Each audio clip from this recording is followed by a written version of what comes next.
Welcome to Basavareddy ITI channel. So today topic is MS Word. So ಹಾಗಿದ್ರೆ ನಾವು MS Word ಅನ್ನು start ಮಾಡೋಣ. Class MS Word 2 ಒಳಗೆ ಅಂದ್ರೆ MS Office 2 ಒಳಗೆ ನಿಮಗೆ ಕಳೆದ ಕ್ಲಾಸ್ ನಲ್ಲಿ ನಾವು ಎಕ್ಸ್ಪ್ಲೇನ್ ಮಾಡಿದ್ವಿ ಕ್ವೆಶ್ಚನ್ ಪೇಪರ್ ಅನ್ನ. ಇವಾಗಿನ ಕ್ಲಾಸ್ ನಲ್ಲಿ ನಾವು ಕಂಟಿನ್ಯೂ ಮಾಡೋಣ. ಹಾಗಿದ್ರೆ ಇವತ್ತಿನ ಕ್ಲಾಸ್ ನಲ್ಲಿ ಫೈಂಡ್, ರಿಪ್ಲೇಸ್ ಮತ್ತೆ ಎಡಿಟಿಂಗ್ ಒಳಗೆ ಬರುವಂತ ಆಪ್ಷನ್ಸ್ ಗಳು ಇವುಗಳ ಬಗ್ಗೆ ಎಕ್ಸ್ಪ್ಲೇಷನ್ಸ್ ಅನ್ನು ನಾವು ಕೊಡೋಣ. ಬನ್ನಿ ನೋಡೋಣ. ಹಾಗಿದ್ರೆ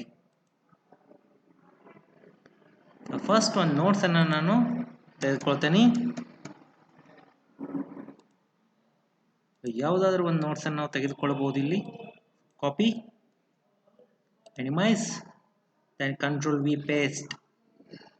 So select, then change the styles, font styles, then change the size.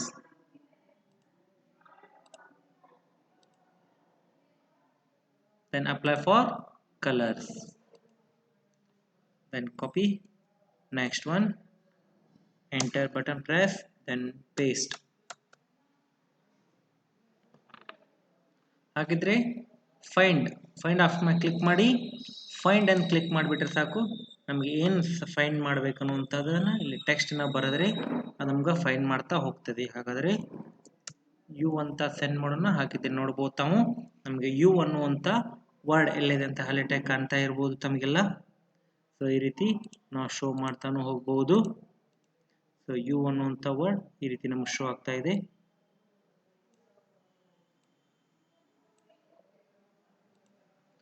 Then replace ಅಂತ ವರ್ಡ್ ಮೇಲೆ ಆಪ್ಷನ್ ಕ್ಲಿಕ್ ಮಾಡೋಣ.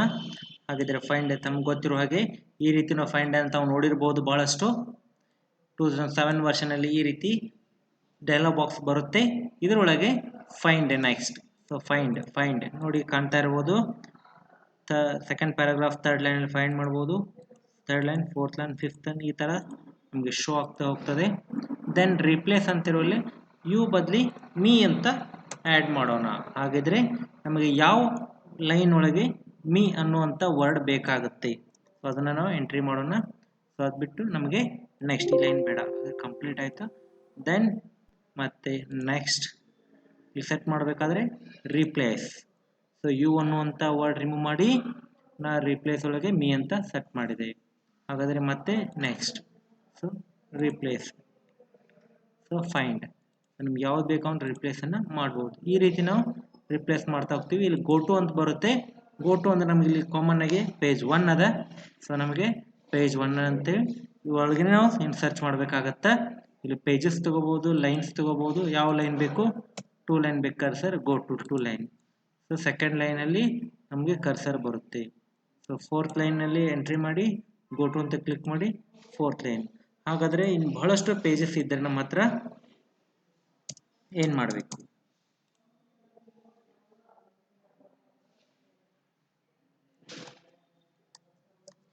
ನೋಡಿ ಇವಾಗ ನಾನು ಕಂಟ್ರೋಲ್ ಮತ್ತು ಶಿಫ್ಟ್ ಹೋಲ್ಡ್ ಮಾಡಿ ಎಂಟರ್ ಬಟನ್ ಪ್ರೆಸ್ ಮಾಡ್ತಾ ಹೋಗ್ತೀನಿ. ಸೊ ಪೇಜಸ್ ಓಪನ್ ಆಗ್ತಾ ಹೋಗ್ತವೆ. 17 ಪೇಜಸ್ ಇದೆ. ನಮಗೆ ಬೇಕಾಗಿರೋದು ಫಿಫ್ತ್ ಪೇಜನ್ನು ಎಂಟ್ರಿ ಮಾಡಿ ಪೇಜನ್ನು ಸೆಲೆಕ್ಷನ್ ಮಾಡ್ಕೊಳ್ಳಿ. ನೆಕ್ಸ್ಟ್ ಅಂತ ಕ್ಲಿಕ್ ಮಾಡಿ. ಹಾಗಾದರೆ ಫಿಫ್ತ್ ಪೇಜ್ ಒಳಗೆ ಮೌಸ್ ಕರ್ಸರ್ ಬರುತ್ತೆ. ಫಿಫ್ತ್ ಗೋ ಟು ಕ್ಲಿಕ್ ಮಾಡಿ. ಸೊ ನಾವು ಹಿಯರ್ ಫಿಫ್ತ್ ಪೇಜ್. ಸೊ ಕಾಣ್ತಾ ಇರ್ಬೋದು ಕೆಳಗಡೆ ಪೇಜ್ 5 ಆಫ್ 17. ಸೊ 5ನೇ ಪೇಜ್ ಒಳಗೆ ಕರ್ಸರ್ ಅದ. ಟೋಟಲ್ 17 ಪೇಜಸ್ ಅದ. ಸೊ ಅಲ್ಲಿ ಎಂಟ್ರಿ ಮಾಡ್ತಾ ಹೋಗ್ಬೋದು. ಈ ರೀತಿ ನಾವು section wise bookmark, comment ಮತ್ತು footnote, endnote, table, graph ಈ ಥರ ನಾವು ಸೆಟ್ ಮಾಡ್ತಾ ಗೋ ಟು ಡೈರೆಕ್ಟಾಗಿ ನಾವು ಆಪ್ಷನ್ಸ್ ಥ್ರೂ ಅಲ್ಲಿ ಹೋಗೋದು. ಶಾರ್ಟ್ಕಟ್ ಕೀಸ್ ಮುಖಾಂತರ ಹೋಗ್ಬೋದು. ಕಂಟ್ರೋಲ್ F ಅಂತ ಕ್ಲಿಕ್ ಮಾಡಿ ಫೈಂಡ್ ಅಂತ ಬರುತ್ತೆ. ಕಂಟ್ರೋಲ್ G ಅಂತ ಪ್ರೆಸ್ ಮಾಡಿ ಗೋ ಟು ಅಂತ ಬರುತ್ತೆ. ಹಾಗೆ ಕಂಟ್ರೋಲ್ Q ಅಂತ ಪ್ರೆಸ್ ಮಾಡಿ ರಿಪ್ಲೇಸ್ ಅಂತ ಬರುತ್ತೆ.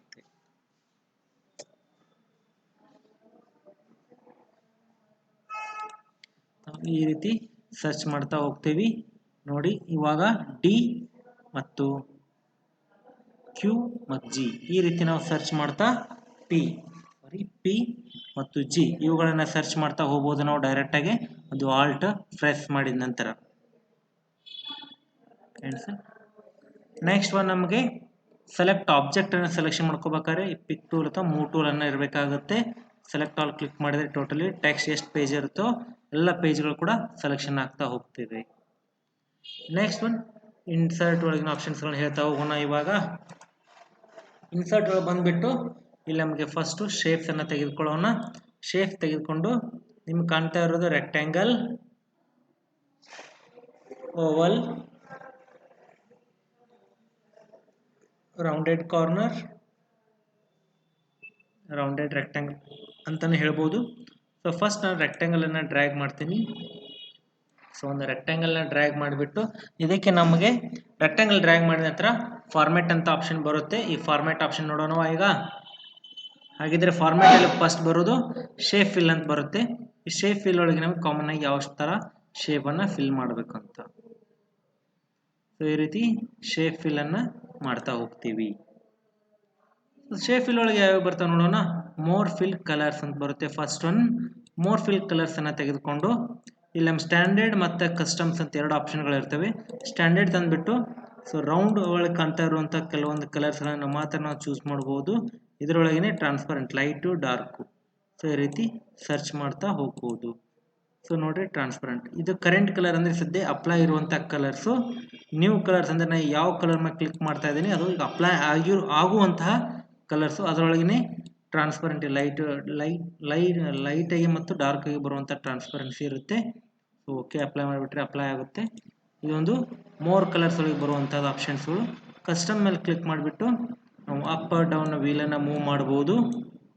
ಸೊ ಇದ್ರ ಯಾವ ಕಲರ್ ಬೇಕು ಮಿಡಲ್ ನಾವು ಕ್ಲಿಕ್ ಮಾಡ್ತಾನೆ ಹೋಗ್ಬೋದು. ಅದರೊಳಗೆ ಡಾರ್ಕ್ ಲೈಟ್ ಬೇಕಾಗುತ್ತೆ. ಸೊ ಡಾರ್ಕ್ನೆಸ್ ಬೇಕಾದ್ರೆ ಕೆಳಗೆ ತರ್ಬೋದು.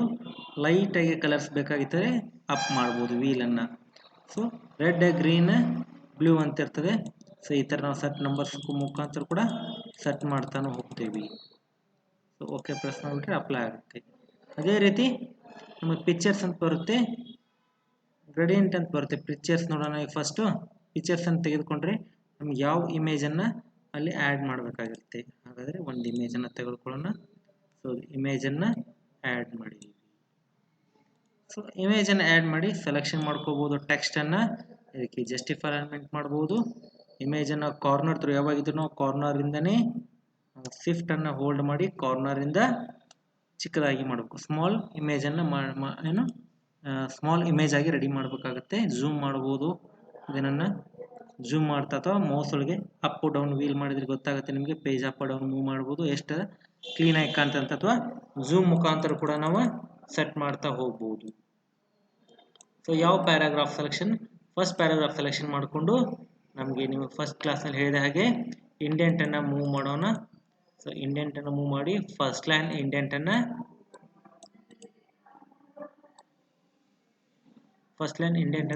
ಫಸ್ಟ್ ಲೈನ್ ಪ್ಯಾರಾಗ್ರಾಫ್ ಸ್ಪೇಸ್ ಬಿಟ್ಟ ಹಾಗೆ ಸೆಟ್ ಮಾಡೋಣ. ಸೊ ನಮಗೆ ಇಲ್ಲಿ ಕಾಣ್ತಾ ಇರ್ಬೋದು ತಮಗೆ ಯಾವ ರೀತಿ ನೀಟಾಗಿ ವರ್ಕ್ ಕಾಣ್ತದೆ ಅಂತೇಳಿ ನೋಡಿ. ಇವಾಗ ಈ ರೀತಿ ನಾವು ಸೆಟ್ ಮಾಡ್ತಾನು ಹೋಗ್ಬೋದು. ಹಾಗೆ ಶೇಪ್ ಒಳಗೆ ಬಂದ್ಬಿಟ್ಟು ಪಿಕ್ಚರ್ಸ್ ಗೊತ್ತಾಯ್ತು ಅನ್ಸ್ಕೊಡ್ತೀನಿ. ಈಗ ಗ್ರೇಡಿಯಂಟ್ ಕಲರ್ಸ್ ಒಳಗೆ ಬಂದ್ಬಿಟ್ಟು ಮೋರ್ ಗ್ರೇಡಿಯಂಟ್ ಒಳಗೆ ಹೋಗೋಣ. ಇಲ್ಲಿ ಬಂದು ನಿಮಗೆ ಸಾಕಷ್ಟು ಕಲರ್ಸ್ ನಾವು ಇದರೊಳಗೆ ಆ್ಯಡ್ ಮಾಡ್ತಾ ಹೋಗ್ಬೋದು. First one no fill colour ಅಂತ ಗೊತ್ತಿರ್ಬೋದು. ಯಾವುದೇ ಕಲರ್ ಫಿಲ್ ಆಗ್ತಾ ಇಲ್ಲ. ಸಾಲಿಡ್ ಕಲರ್ ತೆಗೆದುಕೊಳ್ತೀವಿ. ಇದರೊಳಗೆ ಕಲರ್ಸ್ ಬಂದ್ಬಿಟ್ಟು ರೆಡ್ ಕಲರ್ಸ್ ಅಥವಾ ಯಾವುದೇ ಒಂದು ಸಿಂಗಲ್ ಕಲರನ್ನು ನಾವು ಅಪ್ಲೈ ಮಾಡ್ಬೋದು.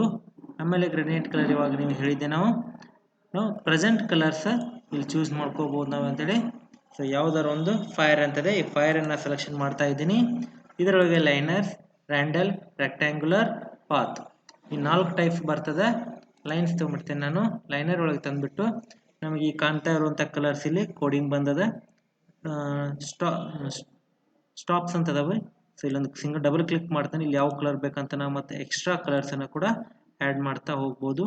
ಸೊ ಇದನ್ನೇ ಕಲರ್ಸನ್ನು ಚೇಂಜ್ ಮಾಡ್ತೀನಿ. ಗ್ರೀನ್ ಒಳಗೆ ಬರ್ತೀನಿ, ಬ್ಲೂ ತೊಗೋತೀನಿ. ಇಲ್ಲಿ ಗ್ರೀನ್ ಕಲರ್ ಚೂಸ್ ಮಾಡ್ತೀನಿ. ಸೊ ಈ ಕಲರ್ನ ಆ್ಯಡ್ ಮಾಡ್ತಾ ಹೋಗ್ಬೋದು. ಈ ರೀತಿ ನಾವು ಕಲರ್ನ ಸೆಟ್ ಮಾಡಿ ಇದರೊಳಗೆ ನಮಗೆ ಎಕ್ಸ್ಟ್ರಾ ಬೇಕಾದರೆ ಪ್ಲಸ್ ಮೇಲೆ ಕ್ಲಿಕ್ ಮಾಡ್ತಾ ಹೋಗ್ಬೋದು. ಸೊ ಇದ್ರ ಪಕ್ಕಕ್ಕೆ ಬೇಕಾಗಿತ್ತು ಎಲ್ಲೋ ಪಕ್ಕಕ್ಕೆ ಬೇಕಾದ್ರೆ ಎಲ್ಲೋ ಮೇಲೆ ಕ್ಲಿಕ್ ಮಾಡಿ ದೆನ್ ಪ್ಲಸ್ ಅಂದರೆ ಆ್ಯಡ್ ಗ್ರೇಡಿಯಂಟ್ ಸ್ಟಾಪ್ ಅಂತಿದೆ. ಸ್ಟಾಪ್ ಅಂತ ತೆಗೆದುಕೊಂಡ್ಬಿಟ್ರೆ ಸಾಕು. ಮತ್ತೆ ಒಂದು ಪಾಯಿಂಟ್ ಬರುತ್ತೆ. ಈ ಪಾಯಿಂಟಲ್ಲಿ ನಾವು ಕ್ಲಿಕ್ ಮಾಡಿ ಕಲರನ್ನು ಸೆಟ್ ಮಾಡಬಹುದು. ದೆನ್ ಕಲರ್ನ ಚೇಂಜ್ ಮಾಡೋಣ.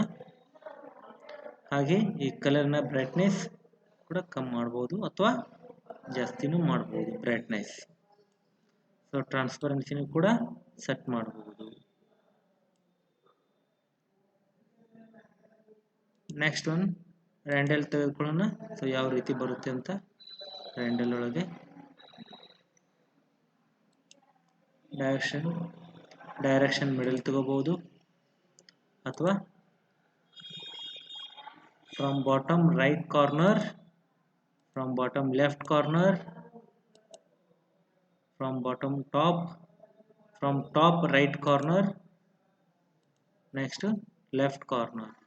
ಸೊ ಈ ರೀತಿ ತಗೋಬಹುದು ಅಥವಾ ಸೆಂಟರ್ನ ತಗೋಬಹುದು. ಈ ರೀತಿ ಕಾಣ್ತಾ ಇರಬಹುದು ತಮಗೆ. ಈ ರೀತಿ ಸೆಟ್ಟನ್ನು ಡೈರೆಕ್ಷನ್ ಮಾಡಬಹುದು. ದೆನ್ ರೆಕ್ಟ್ಯಾಂಗ್ಯುಲರ್ ಬಂತು. ಇದು ಕೂಡ ಡೈರೆಕ್ಷನ್ ಸೆಟ್ ಮಾಡಬಹುದು. Middle, left side, right side, top, bottom, left side, right side, ಈ ಥರ. ಅಂದರೆ from top left corner, from top right corner, ಹಾಗೆಯೇ from bottom left corner, then from bottom right corner. So ಈ ರೀತಿ ನಾವು set ಮಾಡಬಹುದು. Then picture or texture fill ಅಂತದೆ. So picture ಬೇಕಾದರೆ ಫೈಲಿಗೆ ಹೋಗ್ಬೋದು, ಟೆಕ್ಸ್ಚರ್ ಬೇಕಾದ್ರೆ ಡೈರೆಕ್ಟಾಗಿ ಇಲ್ಲಿ ಕಾಣ್ತಾ ಇದೆ ನಿಮಗೆ. ಈ ಟೆಕ್ಸ್ಚರನ್ನು ಕೂಡ ಅಪ್ಲೈ ಮಾಡಬಹುದು. ಕ್ಲಿಪ್ ಆರ್ಟ್ಸ್ ಇಮೇಜಸ್ ಇರ್ತದೆ. ಕ್ಲಿಪ್ ಆರ್ಟ್ಸ್ ನಂತರನೂ ಕೂಡ ನಾವು ಅಪ್ಲೈ ಮಾಡಬಹುದು. ಓಕೆ,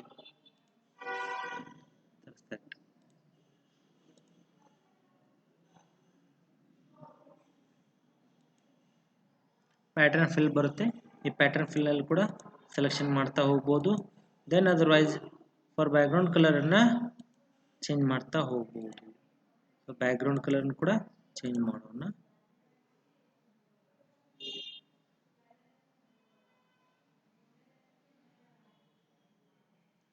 ಈ ರೀತಿ ಫಿಲ್ ಕಲರ್ಸ್ ಅನ್ನು ನಾವು ಸೆಟ್ ಮಾಡ್ತಾ ಹೋಗ್ತೀವಿ. ಗೊತ್ತಾಗಿರ್ಬೋದು ತಮಗೆ. ಫಿಲ್ ಕಲರ್ಸ್ ಅನ್ನು ಬರ್ಬೋದು. ಹಾಗೆ ಲೈನ್ ಕಲರ್ಸ್ ಬರ್ತದೆ. ಸಾಲಿಡ್ ಕಲರ್, ಗ್ರೆನೈಟ್ ಕಲರ್, ಎರಡು ಥರ ಬರ್ತದೆ. ಸೊ ಲೈನ್ ಕಲರ್ಸ್ ಕೂಡ ನಾವು ಸೆಟ್ ಮಾಡಬಹುದು. ಸೊ ಬ್ಲ್ಯಾಕ್ ಲೈನ್ ತಗೋತೀನಿ. ಟ್ರಾನ್ಸ್ಪರೆನ್ಸಿ ಲೈಟ್ ಏನು ಮಾಡ್ಬೋದು, ಡಾರ್ಕ್ನು ಮಾಡ್ಬೋದು. ಲೈನ್ ಸ್ಟೈಲ್ಸ್ ತಗೋಬಹುದು. ಲೈನ್ ಸ್ಟೈಲ್ಸ್ ತಗೊಂಡು ವಿಡ್ತ್ ಇನ್ಕ್ರೀಸ್ ಮಾಡ್ತಾನು ಹೋಗ್ತೀನಿ. ನೆಕ್ಸ್ಟ್ ಕಾಂಪೌಂಡ್ ಟೈಪ್ಸ್ ಯಾವ ಥರ ಬೇಕಂತೇಳಿ. ಸೊ 2 ಲೈನ್ಸ್ ಬರ್ತದೆ. ಒಂದು ಥಿಕ್ ಅಂತ ಬರ್ತದೆ. ಸೊ ಡ್ಯಾಶ್ ಬೇಕಂದ್ರೆ ಡ್ಯಾಶ್ ತೆಗೆದುಕೊಳ್ಬೋದು. ಈ ರೀತಿ ನಾವು ಲೈನ್ ತಗೋತೀವಿ. ನೆಕ್ಸ್ಟ್ ಶಾಡೋ ಅಂತ ಬರ್ತದೆ. ಇದಕ್ಕೆ ಶಾಡೋ ಟ್ರಾನ್ಸ್ಪರೆನ್ಸಿ ಇದೆ. ಸೊ ಶಾಡೋನು ಕೂಡ ಟ್ರಾನ್ಸ್ಪರೆನ್ಸಿಯನ್ನು ಕಲರ್ ಸೆಟ್ ಮಾಡೋಣ. ಫಸ್ಟು ಬ್ಲ್ಯಾಕ್ ಕಲರ್ ಅಥವಾ ರೆಡ್ ಕಲರ್ ತೊಗೊಳ್ಳೋಣ. ಶಾಡೋ ಗೊತ್ತಾಗ್ತದೆ ನಿಮಗೆ. ಸೊ ಪ್ರೆಸೆಂಟ್ ಯಾವ ಥರ ಶಾಡೋ ಬೇಕಂತ ಇಲ್ಲಿ ನಿಮಗೆ ನೋಡ್ಬೋದು. ಔಟರ್, ಇನ್ನರ್, ಪರ್ಫೆಕ್ಟಿವ್ ಅಂತದೆ. ಬಿಲೋ ಅಂತ ತೆಗೆದುಕೊಳ್ಳೋಣ. ನೋಡಿ ಕಾಣ್ತಾ ಇರ್ಬೋದು ಇಲ್ಲಿ ಶಾರ್ಟ್ಕಟ್ ಅಂತ ಇದ್ರ ಮೇಲೆ ಬಿದ್ದಿದೆ. ಸೊ ಇದನ್ನು ನಾವು ಟ್ರಾನ್ಸ್ಪರೆನ್ಸಿನ ಕಡಿಮೆ ಮಾಡೋಣ. ಸೈಜನ್ನು ಇನ್ಕ್ರೀಸ್ ಮಾಡೋಣ. ಬ್ಲರನ್ನು ಮಾಡ್ಬೋದು. ನಮ್ಗೆ ಕಾಣಿಸ್ತಾ ಇದೆ ಶಾಡೋ ಯಾವ ರೀತಿ ಬ್ಲರ್ ಮಾಡ್ತಾ ಇದ್ದೇವೆ ಅಂತೇಳಿ. ಆ್ಯಂಗಲನ್ನು ಸೆಟ್ ಮಾಡ್ಬೋದು. ಯಾವ ಆ್ಯಂಗಲ್ ಬೇಕು, ಲೆಫ್ಟ್, ರೈಟ್, ಟಾಪ್, ಬಾಟಮ್. ಡಿಸ್ಟೆನ್ಸನ್ನು ಮೇಂಟೈನ್ ಮಾಡ್ಬೋದು. ಸೊ ಡಿಸ್ಟೆನ್ಸನ್ನು ಮೇಂಟೈನ್ ಮಾಡಿ ಅಥವಾ ಡಿಸ್ಟೆನ್ಸನ್ನು ಮೂವ್ ಮಾಡಿ ಆ್ಯಂಗಲನ್ನು ಚೇಂಜ್ ಮಾಡ್ಕೋಬೋದು. ಸೊ ತಮಗೆ ಕಾಣಿಸ್ತಾ ಇರ್ಬೋದು ಯಾವ ರೀತಿ ಶಾಡೋ ಬೇಕಂತ. ಹಾಗಾದರೆ ನಮಗೆ ಡಿಸ್ಟೆನ್ಸನ್ನು ಸೆಟ್ ಮಾಡೋಣ. ಈ ರೀತಿ ಶಾಡೋವನ್ನು ಆ್ಯಡ್ ಮಾಡ್ಬೋದು. ಹಾಗಾದರೆ ಮುಂದಿನ ಕ್ಲಾಸ್ ಆಪ್ಷನ್ಗಳನ್ನು ಮುಂದಿನ ಕ್ಲಾಸಲ್ಲಿ ಎಕ್ಸ್ಪ್ಲೇನ್ ಮಾಡ್ತೀನಿ. ಇವನ್ನ ಪ್ರಾಕ್ಟೀಸ್ ಮಾಡ್ತಾ ಇರಿ ಅಂತೇಳಿ ಈ ಕ್ಲಾಸನ್ನು ಇಲ್ಲಿಗೆ ಮುಗಿಸೋಣ. ಸೊ ನಾವು ಹೇಳಿದ ಕ್ಲಾಸ್ ತಮಗೆ ಅರ್ಥ ಆಗಿತ್ತಂದರೆ ನಾವು ಸಬ್ಸ್ಕ್ರೈಬ್ ಮಾಡಿರಿ, ಲೈಕ್ ಮಾಡಿ, ಶೇರ್ ಮಾಡಿರಿ. ಜೊತೆಗೆ ಬೆಲ್ ಬಟನ್ನ ಪ್ರೆಸ್ ಮಾಡೋದ್ರಿಂದ ನಾವು ಅಪ್ಲೋಡ್ ಮಾಡುವಂಥ ಎಲ್ಲ ಚಾನಲ್ಸ್ ತಮಗೆ ನೋಟಿಫಿಕೇಶನ್ ಬರುತ್ತೆ, ತಾವು ನೋಡ್ಬೋದು.